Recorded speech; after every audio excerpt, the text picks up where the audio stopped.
Ketika Singapura merdeka, presiden pertamanya adalah Dr. Muhammad Yusuf dan Perdana Menterinya adalah Lee Kuan Yew.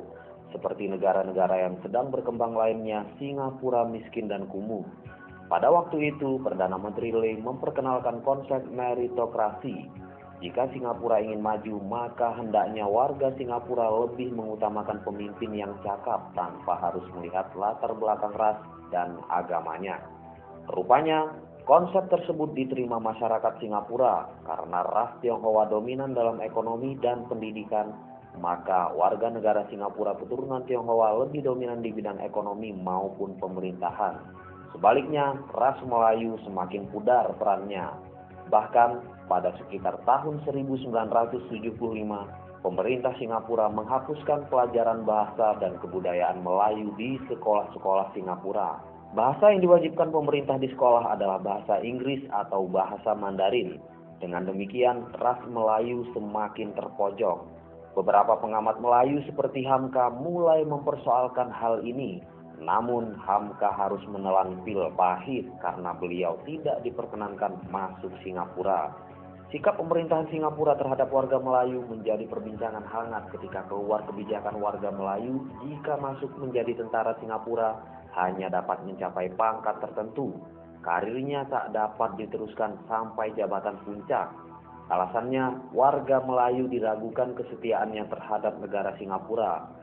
Waktu berjalan terus, Singapura yang semula merupakan bagian dari Kesultanan Johor Melayu kini tampil berbeda. Dengan perkembangan yang sedang dan akan terjadi di Jakarta, banyak yang mempertanyakan apakah Jakarta akan berkembang serupa dengan Singapura. Konsep meritokrasi telah diamalkan mulai dari kasus Lurah Susan, lelang jabatan, dan pernyataan Ahok bahwa agama tak perlu dicantumkan di KTP. Opini bahwa warga kurang mampu harus keluar dari Jakarta semakin kuat. Kenaikan PBB 200% dirasakan beratnya oleh penduduk yang kurang mampu. Mereka pun bersiap-siap keluar Jakarta, pindah ke daerah pinggiran, serta menjual tanah dan rumahnya. Kalau kamu buat kehidupan gak cukup, ya kamu jual dong. Begitulah nasihatnya Tempo Hari. Pedagang kaki lima mempunyai atribut yang jelek. Mereka dianggap memacetkan jalan dan mengotori Jakarta. Janji manis kampanye dan kontrak politik pro rakyat seakan tak terbukti. Upaya relokasi ke Rusunawa kurang mempertimbangkan kesinambungan pendapatan, sehingga sebagian juga harus keluar dari Jakarta karena tidak mampu membayar uang sewa bulanan. Nelayan-nelayan pun tidak kalah mengharukan. Pasar ikan kawasan luar Batang yang penuh historis tergerus kuatnya mega proyek reklamasi Teluk Jakarta. Bagaimanakah wajah Jakarta di masa depan? Sekarang, jika Anda sempat menelusuri kepemilikan rumah di kawasan Menteng, sekitar Masjid Agung, sekitar separuhnya dimiliki oleh saudara-saudara kita etnis Tionghoa. Sudah tentu jika Anda sempat ke Pluit, Pantai Indah Kapuk, Glodok, dan Kelapa Gading, semuanya mayoritas adalah saudara kita etnis Tionghoa. Apakah warga pribumi di Jakarta akan menjadi minoritas dan menjadi penonton pembangunan Jakarta yang semakin gemerlap? Termasuk mega proyek reklamasi Teluk Jakarta? Apakah reklamasi Teluk bermanfaat bagi warga Jakarta? Yang nyata-nyata sudah dijual oleh Agung Podomoro di Cina dengan kedok investasi? Atau hanya bermanfaat untuk segelintir orang tertentu?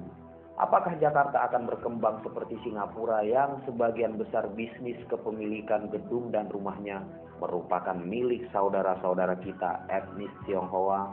Dan warga Jakarta akan terus terpinggirkan? Bagaimana penilaian Anda terhadap Jakarta saat ini? Dan apa komentar Anda terhadap video ini? Tuliskan argumen Anda pada kolom komentar. Jangan lupa like dan subscribe channel Indonesian Hot News. Semoga Jakarta tidak bernasib seperti Singapura. Dan semoga pribumi masih tetap berdiri kokoh di negara tercinta ini. Jangan pernah lepaskan sejengkal pun tanah Ibu Pertiwi ke tangan orang-orang yang tidak bertanggung jawab. Apapun ras kita, tetaplah menjadi orang yang cinta tanah air dan bahu-membahu membangun bangsa ini. Salam Bhinneka Tunggal Ika.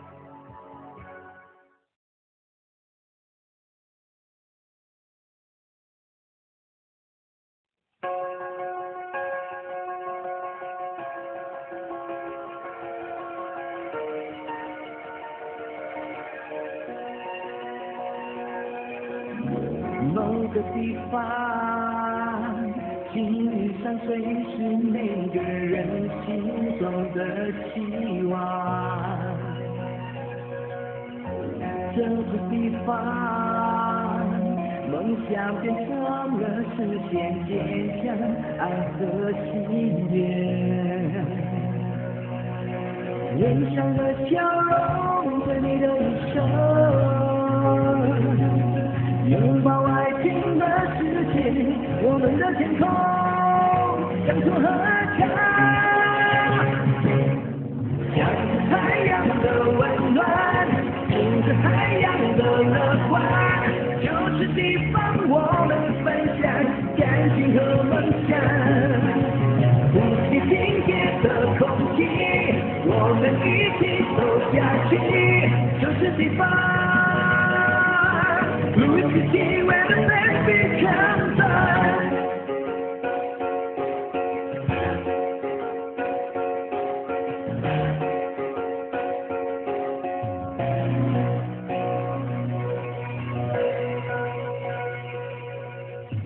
就是地方。梦想变成了实现坚强爱和心愿，脸上的笑容最美的一生，拥抱爱情的世界，我们的天空像座河桥，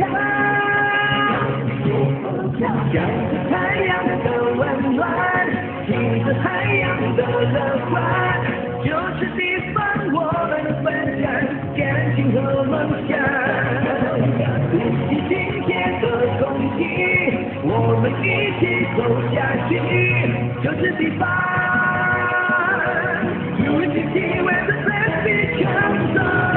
太阳的温暖，迎着太阳的乐观，就是地方我们分享感情和梦想。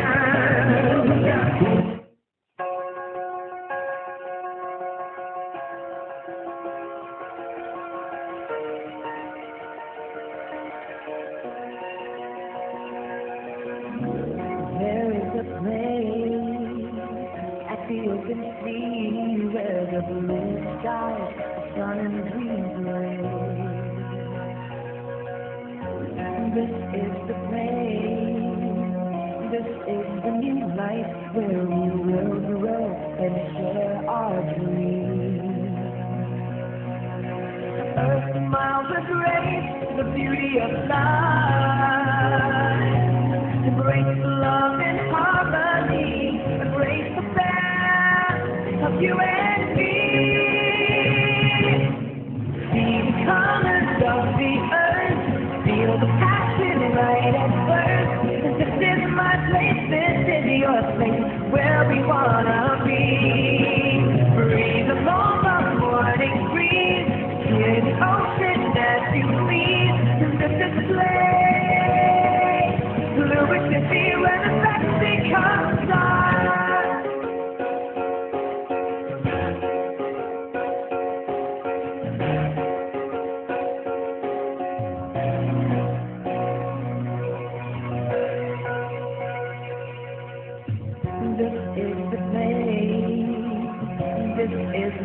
Life where we will grow and share our dreams. Earth smiles the grace, the beauty of life. Embrace love and harmony, embrace the best of you and me. See the colors of the earth, feel the passion right at first. This is my place, this is your place, where we wanna be. Breathe along the morning breeze, hear the ocean as you please. This is place, Blue City where the best becomes us.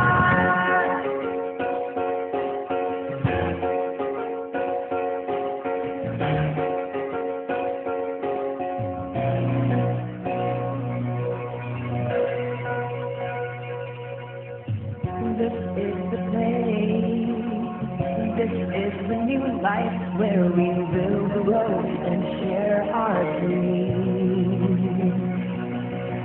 Earth smiles with grace, the beauty of life. Embrace love in harmony, embrace the path of you and me.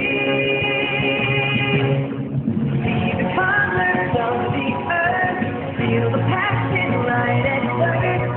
This is my place, this is your place, where we wanna be. Breathe the warmth of morning breeze, hear the ocean as you breathe.